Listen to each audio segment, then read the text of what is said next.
હતી અને કહેવા લાગી કે હું તો કથા સાંભળવા અને દર્શન કરવા જાઉં, આવા જોગટાના માટે રસોઈ બનાવવા હું નવરી નથી, અને આ કથામાં જમાડે છે એને તમે ભેગા લઈને આવી જાઓ, હું રસોઈ ઘરે નહીં બનાવું. નારદજીએ વિચાર કર્યો કે જો આ બ્રાહ્મણી આટલું બધું બોલતી હોય તો બ્રાહ્મણ કેટલો દુઃખી હશે.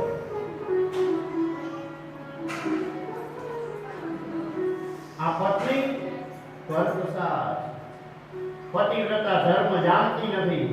આજે નારદજીએ વિચાર કર્યો કે આ બુઢાનું શ્રેય કરવા માટે હવે એને હું સમજાવું. બ્રાહ્મણે પૂજા પાઠ કર્યા, પત્નીની રાહ જોતો બેઠો. સાંજના સમયે બ્રાહ્મણ પત્ની ઘરે આવી, રસોઈ કરી અને બે થાળીઓ પછાડી અને મૂકી દીધી. હવે દેવ્યો કે કેવું બન્યું કે આ મૂઢશંકરની પત્ની બીમાર પડી અને એની સેવા કરવામાં જ આ બ્રાહ્મણ રહેતો પડ્યો છે. આ મૂઢશંકરની પત્ની બીમાર પડી અને એની સેવા કરવા આ નારદજી તો એને ત્યાં રહ્યા, બધું જોવે અને સમય મળે ત્યારે બ્રાહ્મણને સદબોધા. પણ આ બ્રાહ્મણને નારદજીની વાત ગળે ઉતરતી હતી અને એ તો આદિજી કરતો કે હે સંત પુરુષ, તમે મારી પત્નીને બચાવવા કાંઈક ઉપાય કરો, નહીં તો મારું ઘર ભાંગી જશે. અને હું દુઃખી થઈ ગઈ. તમે કહેશો ને એટલા બ્રાહ્મણોને હું જમાડી અને દાન નહીં આપું. આ બ્રાહ્મણના પ્રયત્નો છતાં એની પત્ની તો મરણને શરણ. આ બ્રાહ્મણને ઘણો બધો શોખ થયો, દુઃખ થયું અને આ મૂઢશંકર એ ખરેખર મૂઢમતી બની ગયો. એક દિવસ અવસર જોઈ આ નારદજી એને સમજાવવા લાગ્યો કે હું કહું એમ તમે હવે સંન્યાસ ગ્રહણ કરો, ઘરનો ત્યાગ કરો તો તમારું કલ્યાણ થાય. ત્યારે આ મૂઢશંકર બોલે કે હું મારા બાળકો આ છોકરાઓને છોડી દઉં તો એનું કોણ? હજુ એને દુનિયાની ગતા ગમ નથી. મહારાજ હજુ સંન્યાસના માટે હું તૈયાર નથી. ત્યારે નારદજી કહે કે હે મૂઢ, હજુ તને આ સંસારનો સ્વાદ ગમે? એટલે તારું કલ્યાણ કેવી રીતે થશે કાંઈક વિચાર તો કર. આ વાતથી ચાલતી હતી એટલામાં આ બ્રાહ્મણનો પૌત્ર દોડતો આવ્યો અને દાદાના મોઢા ઉપર છૂટો વાટકાનો ઘાસ કર્યો. આ છોકરાએ લાડ કર્યું પણ આ ડોસાનું નાક છુંદાઈ ગયું. એ મોઢને નાકમાંથી લોહી નીકળ્યું. નારદજીએ એને વળી યાદ કરાવ્યું કે હવે સંસાર છોડી દે. ત્યારે આ બ્રાહ્મણે કહ્યું કે હે મહાત્મા, તમને હજી કાંઈ આ સંસારનો અનુભવ નથી. સંસાર કેવી રીતે હલાવો ને એ અમને ખબર હોય. આ તો અણસમજુ બાળક છે. એ દાદા કહીને બોલાવે ત્યારે મને કેવો આનંદ મળે. આવું તો ક્યારે થાય? રોજે રોજ છોકરા ન માને. કર્મ સંજોગે નાક ઉપર વાગેલું હતું એ પાકી ગયું, એમાં કીડા પડ્યા. નારદજીએ પાછો સમજાવ્યો કે અલ્યા મૂઢશંકર, હવે જો તારો વિચાર થતો હોય ને તો ચાલ તને કૈલાસમાં લઈ જાય. તો આ મૂઢશંકરનો કાળ આવી પહોંચ્યો પણ એની સંસારની મમતા જ ન થઈ. એટલે બીજા જન્મની અંદર એના ઘરે ભેંસના પાડા રૂપે એનો જન્મ થયો. આ છોકરાઓને મારે, એના ઉપર બેસે, એનું ખાવાનું આપે, આવી એની દશા થઈ. આવી દશા જોઈ એકવાર નારદજી ફરીથી એની પાસે આવ્યા અને પૂછ્યું કે હે મૂઢ, કૈલાસ ઉપર આવવાનો વિચાર થાય છે તો ચાલુ તને કૈલાસમાં લઈ જાય. ત્યારે આ મૂળશંકર બોલ્યા છે કે ના મહારાજ, મને તો અહીંયા મજા આવે. થોડા સમય પછી હું તમારી વાત ઉપર વિચાર કરીશ. હમણાં તો બાળકો સાથે મને રમી દેવા દો.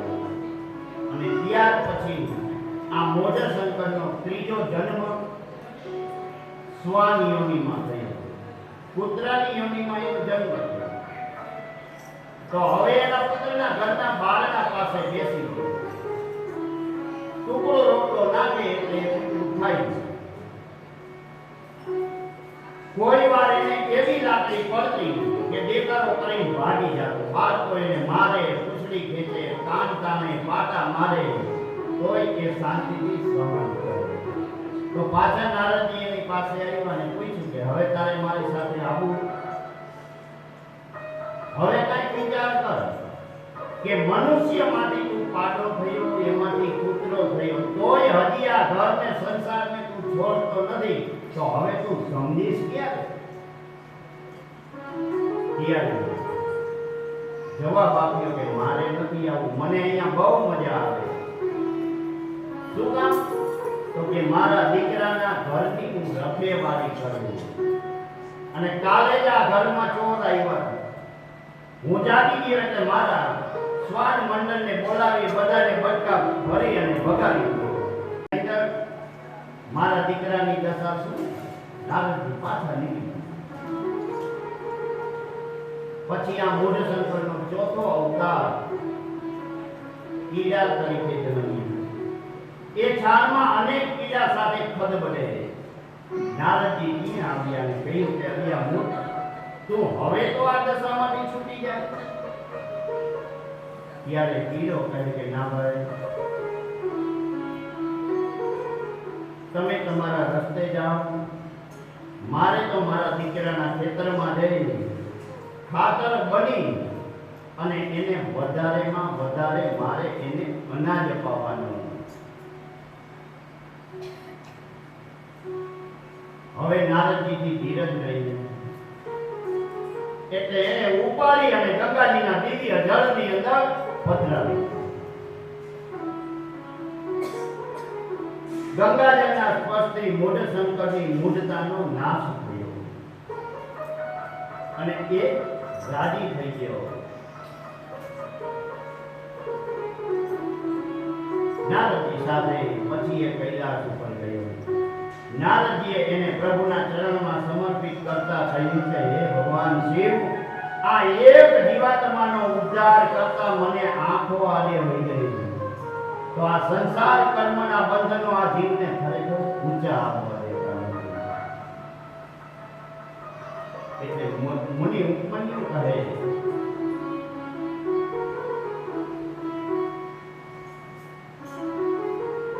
કે હે કૃષ્ણ, હવે તમને પરલોક માટેનું કર્મ કહું. એ કર્મ વિધિ બહુ પુણ્યયુક્ત છે અને બધાય દેવોએ આચરેલી. આ કર્મ વિધિથી દેવો પણ પામ્યા, રુદ્ર પણ પામી ગયા અને વિષ્ણુ પણ પામ્યા, બ્રહ્મા પણ પામી ગયા.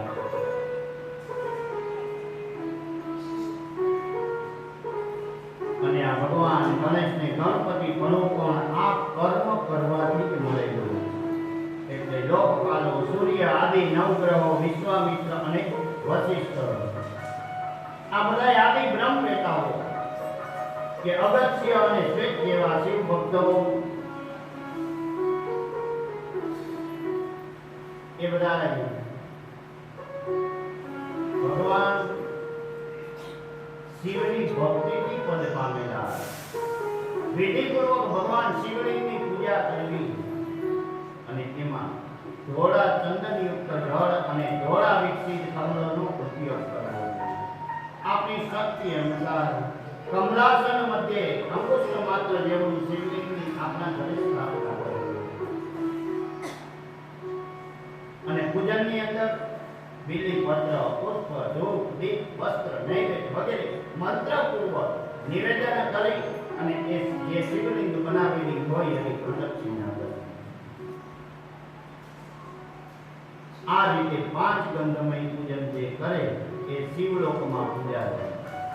અને શિવલિંગનું મહાવ્રત એ ગોપનીય એટલા માટે ભગવાન શિવજીની પૂજા એ આપણે અવશ્ય કરવી જોઈએ.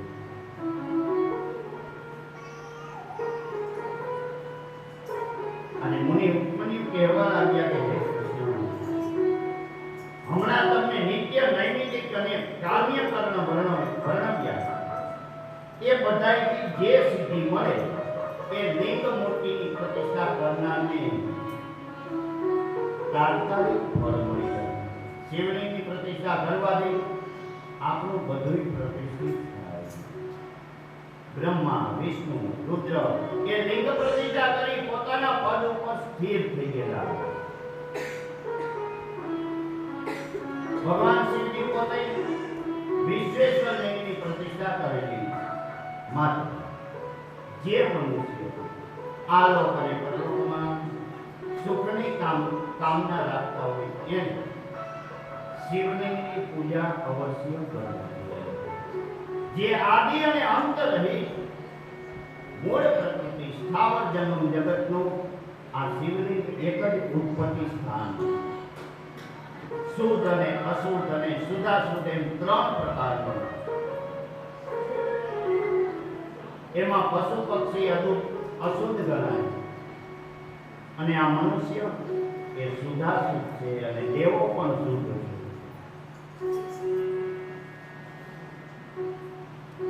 દેવનું સ્વરૂપ આપણા ઘરે શિવલિંગમાં સ્થાપિત કરી અને આપણે એની પૂજા અર્ચના કરવાથી આપણું પાપ બળી અને ભસ્મ થઈ જાય અને રોજે રોજ પુણ્યનો ઉદય થાય. આ મુનિ ઉપમન્યુ આવી રીતે ભગવાન કૃષ્ણને શિવ વિશે બધી પૂજા પ્રમાણે સમજાવી રહ્યા છે. ત્યારે કૃષ્ણ પૂછવા લાગ્યા કે હે મુનિવર, આ લિંગની પ્રતિષ્ઠા વિધિ જાણવાની ઈચ્છા છે. ઉપમન્યુ કહે વિધિ વિધાન ભગવાન શિવજીએ પોતે બતાવ્યું એ હું તમને સમજાવું. કેટલાય વિદ્વાનો તો એવું કહે કે પહેલા મંદિર બંધાવવું પછી એમાં લિંગ અગર મૂર્તિની પ્રતિષ્ઠા કરાવે.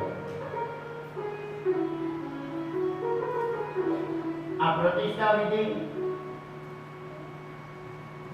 આપણે ઘરે શિવલિંગ બનાવી હોય તો પણ એની પ્રતિષ્ઠા વિધિ થઈ શકે. કે અજવાળિયાનો દિવસ હોય ને ત્યારે આપણા ઘરે શિવલિંગ બનાવી શુદ્ધ ઉત્તમ સ્થાનની પસંદગી કરી અને એની પૂજા કરવી જોઈએ. એ પૂજા કરવાથી આપણને અતૂટ ફળ પ્રાપ્ત થાય. કળશમાં જળ લઈ અભિષેક કરવો જોઈએ અને ભગવાન શિવજીને દૂધ, પાણી અને ગંગાજળથી સ્નાન કરાવવું જોઈએ. અને આપણા ઘરની અંદર જે નાની લિંગ કે મૂર્તિ રખાય એની વિધિ તમને કહું કે ઉત્તરાયણની અંદર અજવાળિયામાં શુદ્ધ દિવસનો સમય હોય ત્યારે વેદિકા બનાવી એમાં કમળનું ચિત્ર દોરી અને એની ઉપર આપણે કળશની સ્થાપના કરવી જોઈએ. પછી મૂર્તિ અથવા તો લિંગને શુદ્ધ કરી પુષ્પ ચડાવી આસન ઉપર પધરાવી અને આપણે એનું રક્ષણ કરવું જોઈએ. એક દિવસ પૂજા ન થઈ હોય તો તેવા લિંગ મૂર્તિની આપણે બીજા દિવસે 2 વાર પૂજા કરવી. અનેક દિવસો જો પૂજા ન થઈ હોય તો પાછી આપણે એની પ્રતિષ્ઠા કરવી પડે. એમ ઘણા વિદ્વાનો કહે છે. તો બીજા વિદ્વાનો તો એવું કહે કે સારી રીતે મંત્રપૂર્વક પ્રોક્ષણ કરવાથી પૂજન થઈ શકે.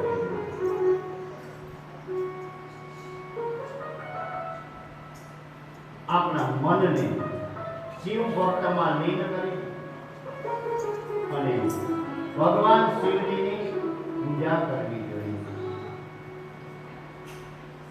અને મનુષ્યને જ્યારે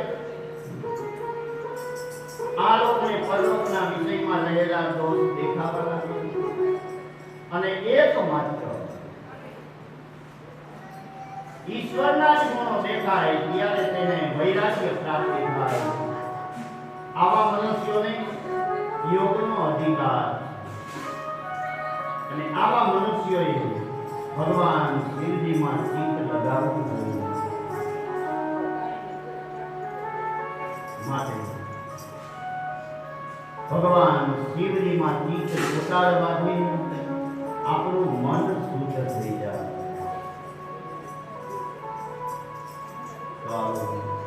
ભગવાન શિવજીનો એક કીર્તન યાદ કરી પછી માતમ પૂરું કરી અને પછી કથાને વિરામ આપીએ.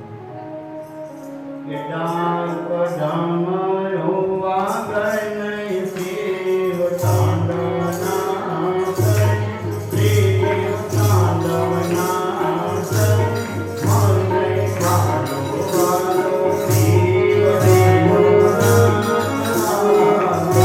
વાલે શિવ સંત હાથ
એમણે કહ્યું કે હે કૃષ્ણ, ઘણા યોગીઓ મનની નિશ્ચલતા દ્રઢ કરવા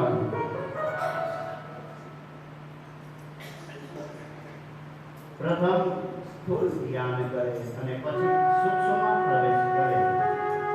જે તે ધ્યાન કરવાથી મનની સ્થિરતા પ્રાપ્ત થતી જણાય એ પ્રમાણે ધ્યાન કરવું. આ બે પ્રકારના ધ્યાનને સબીજ અને નિર્બીજ પણ કહેવામાં આવે. તો પ્રાણાયામ કરવાથી જે સિદ્ધિ મળે એમાં પ્રસાદ કહેવાય. આ શિવ યોગીઓને આત્માનો સાક્ષાત્કાર થાય એટલે તેઓ પાણીના તીર્થો કે પથ્થર માટીના દેવોને આત્માનો અનુભવ કરાવવામાં કારણભૂત ગણતા જ નથી. વેદ જાણનારા કરોડો બ્રાહ્મણોનું પૂજન કરવાથી જે ફળ મળે એ ફળ એ શિવ યોગીને એક ભિક્ષા પાત્રનું દાન કરવાથી એને મળી જાય. યજ્ઞ અને હોમ કરવાથી જે ફળ મળે એ શિવ યોગીને અંદાન આપવાથી મળે. અને જે શિવ પૂજા કરતો હોય, શિવ યોગી હોય, એની કોઈ દિવસ નિંદા કરાય નહીં. નિંદા કરવાથી આપણને શું ફાયદો થાય? કાંઈ ફાયદો ન થાય. આજે હું શિવની પૂજા કરું છું તો મારી નિંદા કરાય નહીં. આ તો હું કહું છું કરો તો વાંધો નહીં, મારા પાપ હોય. પણ શિવની જે પૂજા કરતો હોય એની કોઈ દિવસ નિંદા કરાય નહીં. આજે હું પૂજા મારું કર્મ મને નડવાનું જ છે. આપણે વાતો કરી કે ન કરી, જે હું ખોટું કરીશ તો મારે ભોગવવાનું, મને કોઈ રોકવા દેવા આવશે. એટલે કોઈ દિવસ શિવ યોગીની કોઈ દિવસ નિંદા ન કરે. આવી નિંદા કરનાર અને સાંભળનાર એ નરકગામી બને, નરકનો અધિકારી થાય. આ યોગ ધર્મ એટલા માટે જ આપણો સારું ગણાય. જેમ કમળનું પાંદડું પાણીથી ખરડાતું નથી, એમ આ યોગીઓ કોઈ દિવસ પાપમાં પડતા નથી. આ શિવ યોગી જે દેશમાં વસે એ દેશ પવિત્ર બનાવે. જેને શિવ યોગ પ્રાપ્ત થઈ જાય એવો યોગી પોતાની ઈચ્છા પ્રમાણે વિહાર કરે અને વર્તે.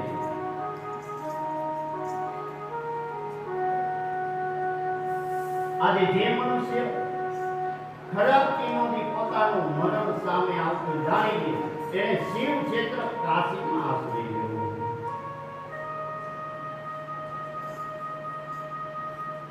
તો આજે મેરુ પર્વતનું દક્ષિણ શિખર એને કુમાર શિખર કહેવામાં આવે.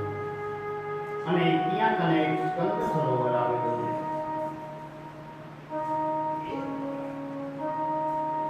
એમાં અમૃત જેવું સ્વાદિષ્ટ, શીતળ અને સ્વચ્છ જળ ભરેલું આવા દિવ્ય સરોવર પર મુનિઓ બધા સ્નાન કરી રહ્યા છે. જટાધારી, શિખાધારી, વર્કધારી મુનિઓના મુખ પર વૈરાગ્ય અને વિવેકના તેજ દેખાય. આ સરોવર ઉપર હાથીઓના ટોળા આવી જળ ક્રીડા કરે. આ સરોવરની ઉત્તર દિશાની અંદર એક કલ્પવૃક્ષ અને એની નીચે સુંદર વેદિકા ઉપર મૃગ ચર્મ પાત્રી સનતકુમાર બિરાજેલા. તો નૈમિષારણ્યના ઋષિઓએ ત્યાં આવી એમના દર્શન કર્યા અને પછી છેલ્લે પ્રણામ કરી અને બધા ઉભા રહી ગયા. સનતકુમારે એમના કુશળ અને આવવાનું કારણ પૂછ્યું. મુનિઓએ સવિસ્તાર વૃત્તાંત કઈ સંભળાવ્યો. એટલામાં તો આકાશમાંથી દુંદુભીના દિવ્ય અવાજો સંભળાવા લાગ્યા. એક સૂર્ય સમાન તેજસ્વી વિમાન દેખાયું. આ વિશાળ વિમાનની અંદર અપ્સરાઓ, ગણો, રુદ્રકન્યાઓ દિવ્ય નૃત્ય ગાન કરે. કોઠિયાના ચિહ્ન વાળો ધ્વજ હતો. એના મધ્ય ભાગની અંદર દિવ્ય સિંહાસન ઉપર દેવી સુરીસા સાથે શિલાદ પુત્ર નંદિકેશ્વર વિરાજમાન હતા. તો સાક્ષાત આ ભગવાન શિવ નંદિકેશ્વરને જોઈ બ્રહ્માપુત્ર સનત કુમાર તથા મુનિ વૃંદે ઉભા રહી એની સામે હાથનું સમર્પણ કર્યું. આ સનત કુમારે મુનિઓની ઓળખાણ આપી કે બધાય મુનિઓએ નૈમિષ અરણ્યમાં લાંબો કાર્યક્રમ કર્યો છે. પ્રભુના દર્શનની ઈચ્છા થઈ. બ્રહ્મદેવની આજ્ઞાથી બધાય અહીંયા આવ્યા. આ નંદિકેશ્વરે એ મુનિઓ સામે જોઈ એમના સંસાર પાસ કાપી નાખ્યો અને જ્ઞાન રૂપી શિવ ધર્મ આપી પુનઃ પાછા બધા કૈલાસ તરફ જતા રહ્યા. તો સુતજી કહે કે હે મુનિઓ, આ બધું જ્ઞાન મારા ગુરુદેવ વ્યાસે સનત કુમારે પોતે આપ્યું હતું અને પૂજ્ય વ્યાસજીએ મને કહેલું હતું. જે વર્ણન આજે મેં તમને સમજાવ્યું. તો આ શિવ મહાપુરાણ એ પુરાણોની અંદર રત્ન સમાન. વેદો પ્રત્યે રુચિ ન હોય એને આ શિવ પુરાણની કથા કહેવી. અભક્તોને કહેવું નહીં. આજે મેં તમને આ પૌરાણિક યોગ માર્ગ કઈ સંભળાવ્યો અને મુનિ કહે કે હવે હું જાઉં છું, તમારા બધાયનું કલ્યાણ થાય આટલું કહી સુખ પુરાણીએ વિદાય લીધી. પછી પ્રયાગમાં બધા ભેગા થયેલા મુનિઓએ પોતાનો યજ્ઞ સમાપ્ત કર્યો. કાશી પાસે જઈ અને બધા રહેવા લાગ્યા. ત્યાં પાશુપત વ્રતનું આચરણ કરી જ્ઞાન સમાધિ પ્રાપ્ત કરી અને બધા તેઓ નિર્માણ પામ્યા. આ શિવ મહાપુરાણ એ હિતકારી છે, માટે આદરથી સાંભળવું. એક વાર પણ જો સંભળાઈ જાય તો બધા પાપ પડી અને ભસ્મ થઈ જાય. અને મુમુક્ષુએ આનું શ્રવણ વારંવાર કરવું. અને આ શિવ મહાપુરાણ ભગવાન શિવજીને અત્યંત પ્રિય, તેમજ ભોગ અને મોક્ષ અપાવવાવાળું. ભગવાન શંકર, એમના ગણો, પુત્રો અને દેવી અંબિકા સહિત આ પુરાણના વક્તા અને શ્રોતાનું સદાય કલ્યાણ થાય એવી ભગવાન શિવજી પાસે પ્રાર્થના બોલીએ. શ્રી સિદ્ધેશ્વર મહારાજ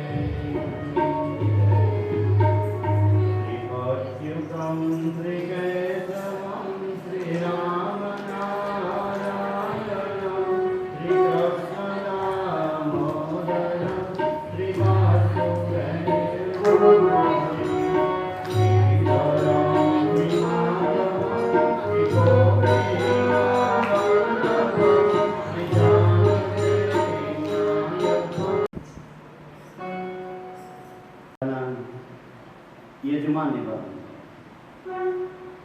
ગોસાની વાત અને હાલ પોતે લંડનમાં સ્થાયી છે એવા વિદ્યાવા ગંભીરસિંહજી જેઠવા તથા જેઠવા ફેમિલી કે આ અનસુયાબા ગોવિંદસિંહજી જાડેજાનો ખૂબ ખૂબ આભાર વ્યક્ત કરે છે. કારણ કે પોતે તો ત્યાં વિદેશમાં છે અને આ કથાનું હેડલિંગ એમને કરેલું. અને જ્યારે જ્યારે આ વિદ્યાબા ગંભીરસિંહ જેઠવાએ કથા કરેલી, જાફર છે, બીજે બધે જ્યાં જ્યાં કથા કરેલી, ત્યારે આ અનસુયાબાએ ખૂબ એમને સાથ સહકાર આપેલો. અને આજે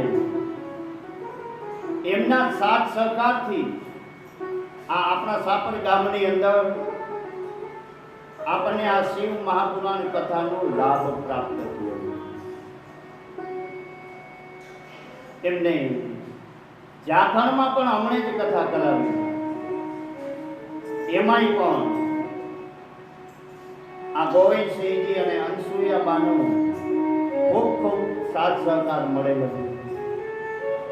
એટલે આ વિદ્યાબા ગંભીરસિંહજી જેઠવા અને એમના જેઠવા ફેમિલી વતી આજે હું આ વ્યાસપીઠ ઉપરથી અનસુયાબાને સાલ વધારી અને એમનું સન્માન કરવા માંગુ છું. તો આવો પધારો કે વિદ્યાબા વતી હું આજે આ વ્યાસપીઠ ઉપરથી એમનું સ્વાગત કરું.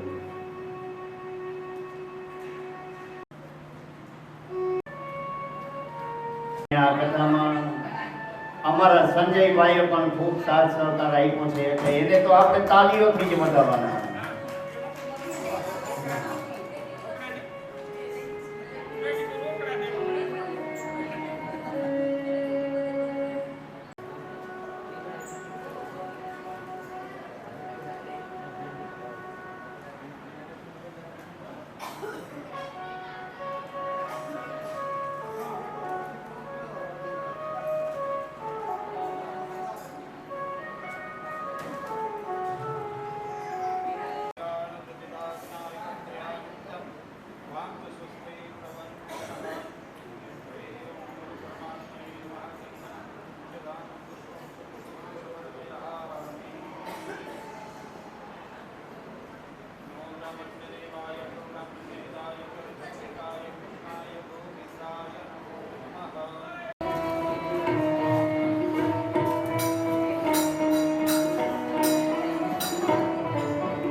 જે બપોરનો પ્રસાદ છે ને એ પણ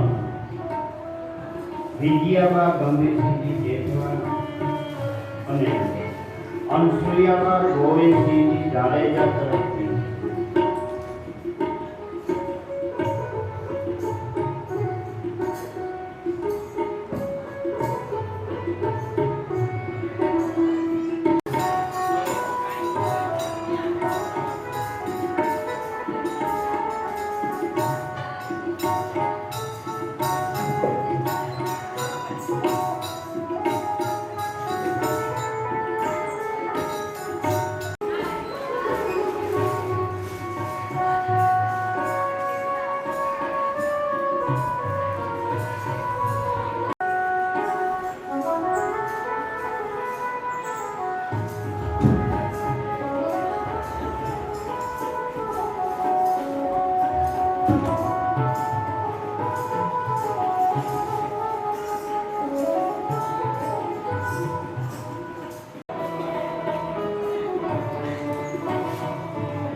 જેમને આ મને કથા આપી કે જે વિજયાબા ગંભીરસિંહજી જેઠવા અને જેઠવા ફેમિલીનો હું ખૂબ એક આભાર વ્યક્ત કરું અને બીજા જેમના હસ્તે કથા થઈ રહી છે એવા અનસુયાબા ગોવિંદસિંહજી જાડેજાનો પણ હું ખૂબ આભાર વ્યક્ત કરું અને બીજું આ કથાની અંદર આજે જે પ્રસાદ આવેલો છે એ મારા મિત્ર કે જેટલી કથા થઈ એમાં મને એને સંગીતમાં ખૂબ જ સાથ આપ્યો અને મારી ક્યાંય ભૂલ થતી હોય તો મને ખૂબ શીખવાડ્યું એવા આજે ઘનશ્યામભાઈ એમને વિદાય લઈ લીધી પણ આજે એમના સમરણ હસ્તે આજે ભગવાન શિવજીને આપણે એને કેળાનો પ્રસાદ અર્પણ કરેલો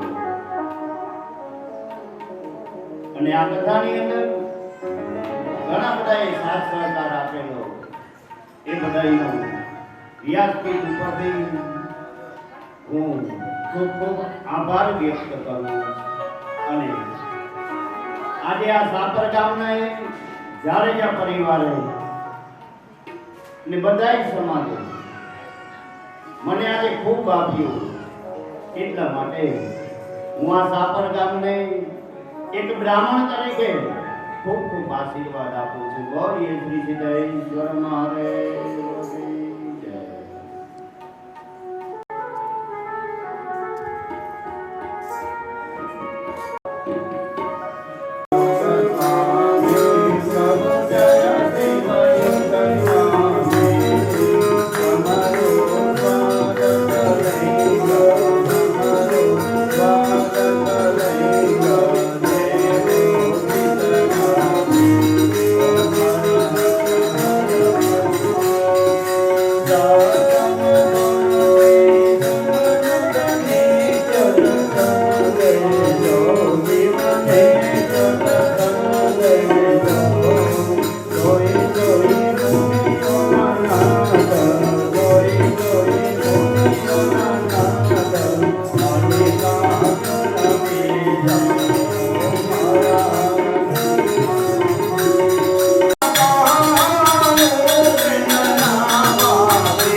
Thank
द्वादश्यायां शुक्रस्तरलक्ष्मीवासरे अद्य दिने शिवपुराण परिपूर्णार्थेन श्रवणवायः प्राप्त्यर्थेन अद्य दिने परिपूर्णार्थेन मम द्वारा ब्राह्मणानां तथा च आवाहित सर्वदेवोनां तथा च यथाशक्ति दक्षिणां दास्येन उत्पन्नपुण्यं मम यजमानस्य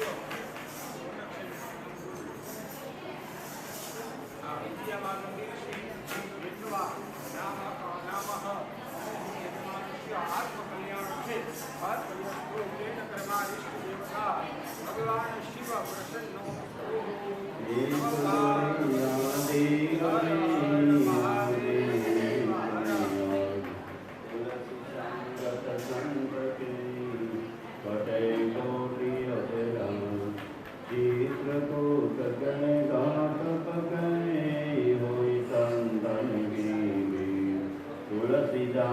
चंदन कसै तिलक करे रघुवी वाजा वाज्ञा विदलीजना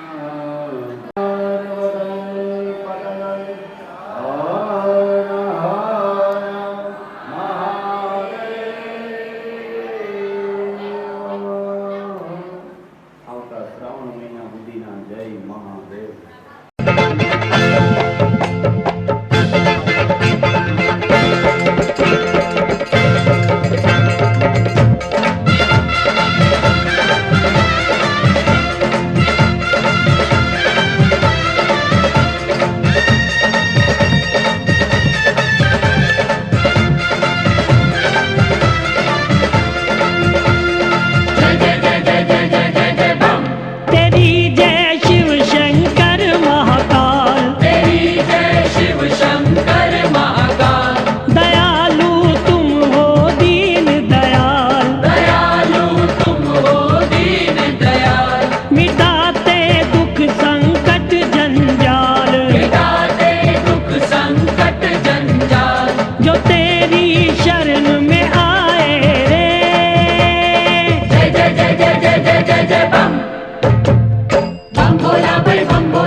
विनायकं प्रिया नित्यं त्वां च स्वस्ति प्रबन्धनः नरध्यायुषिगणाय बहुजागन्याय भवन्ति मानो धिया विश्वानि देव सवितानि तदा शुभं रुद्रं तन्न आशुभम् अवतारं संसारसारं भुजगेन्द्रहारं सदा वसन्तं हृदयारविन्दे भागं भवानी अपानाय स्वाहा ओम ज्ञानाय स्वाहा ओम उदानाय स्वाहा ओम समानाय स्वाहा.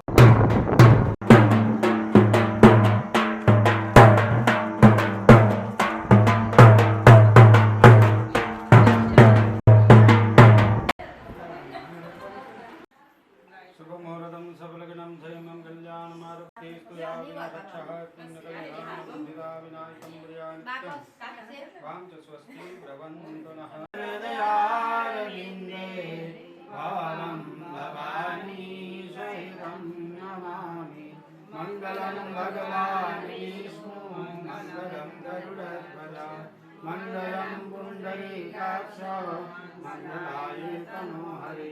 સર્વમંગલ માંગલ્યે